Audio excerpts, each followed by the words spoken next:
Everyone, কি খবর সবাই, কেমন আছেন? সো টিকটকের একটি ভাইরাল ভিডিও, সেটা আমি এখন ট্রাই করব। সেটা হলো ল্যাশ কালার দিয়ে কাটক্রিজ করা। তো আমি এখন এটা করব, দেখব যে সত্যি এটা কাজে দেয় কি দেয় না।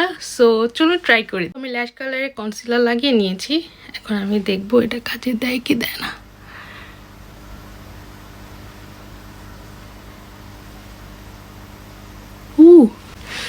আমি এখন এরকম একটা ফ্ল্যাট ব্রাশ নিয়ে নিয়েছি, কনসিলার ব্রাশ।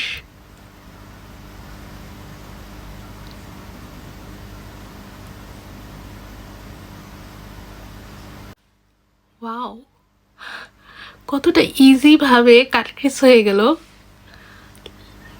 জাস্ট সি, ও মাই গড। সো আমি ক্লোজ থেকে দেখাই কতটা সুন্দরভাবে কাটক্রিজ হয়েছে এবং কতটা ইজিভাবে। তো এখন আমি যেটা করব, আমি একটু আই শ্যাডো অ্যাপ্লাই করে নিব সাইডে। সো আমি পুরোটা আই লুক কমপ্লিট করে তারপর আপনাদেরকে ফাইনাল লুক দেখাচ্ছি। সো আপুরা, এটা হচ্ছে আমার ফাইনাল লুক। দেখো কত সহজভাবে আমি কাটক্রিজ করতে পারছি। সো আমি বলবো এই টিপসটা অবশ্যই আপনারা ট্রাই করুন। যারা কাটক্রিজ করতে পারে না তারাও অনেক সুন্দরভাবে এবং অনেক ইজিভাবে কাটক্রিজ করতে পারবেন।